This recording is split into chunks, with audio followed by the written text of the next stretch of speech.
Even though GoPro invented the action camera, it's not the only player in the game.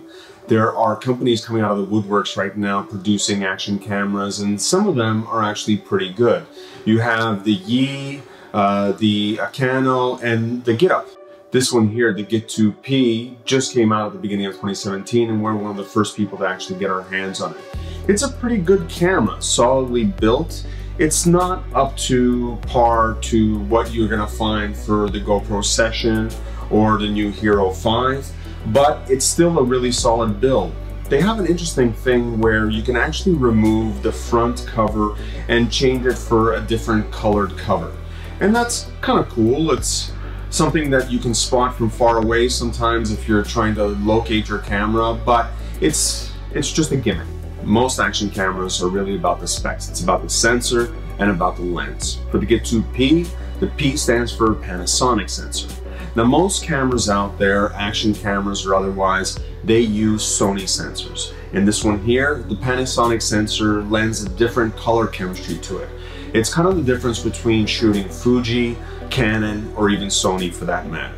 So what you're gonna get now is really rich colors and fine grain. Digital noise is minimized. I think that's what the Panasonic sensor really lends to. You hear a lot about 4K, and this camera is not exactly 4K. On the website it says it's 2K, but it's actually something called 4K HD. So regular 4K is 3180 by 2160. This one here is 2880 by 2160. Now what does that actually mean? Very little. When you put in the 4K HD video into a full HD timeline, you're losing very little, and there's almost no digital noise being added to the image. It's really about shooting at the proper settings. Now this camera is a little bit tricky. I think it's maybe 1 or 2 firmwares away from being perfect in terms of setting the proper white balance and getting the ISO right. It shoots from 50 ISO to 6400 ISO. The range really is a lot, but honestly, you can only shoot between 50 and 400. Above that, there's too much digital noise being added to it. Another big thing they talk about for this camera is the internal image stabilization. Now that's another buzzword for 2017, IS. The fact is, this internal stabilization is mediocre. It's not that great.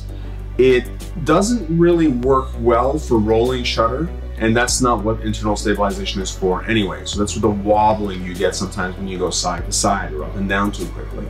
But when you're moving around slightly and you're doing gentle movements, when you're composing, that's fine. If you're using it as an action camera, it's not really going to be that stabilized. Now it's going to be slightly stabilized and probably better than not having it at all, but honestly, it's mediocre at best. The camera really shines when you shoot at 24 frames per second. Now most action cameras will give you 24 and 30 frames per second at the full resolution. This one here only gives you 24 frames per second at the 2160p resolution, the full resolution of this sensor. And so what you get is really smooth, nice tones. And that's great for an action camera this size. Now, one of the reasons why we bought this camera was to have something that we can put into little crooks and crannies whenever we're shooting narrative or one of our documentary shoots.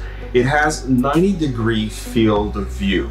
Now, most action cameras have a much wider field of view.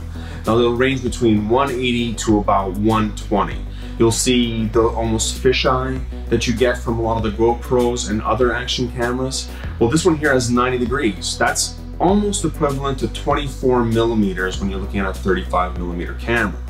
That's really good for the fact that I can actually shoot something and it's not overextendedly fisheye. Honestly, that's one of the biggest reasons why we bought this camera. For the 90-degree field of view, the Panasonic sensor, and the almost 4K footage you can get from it.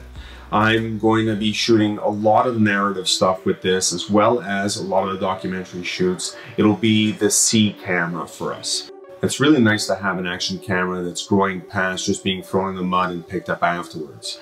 Now, the Git2P is only $130. That means I can buy a dozen of these, have backups, put it in every corner, and get really great coverage for any of my narrative and documentary shoots.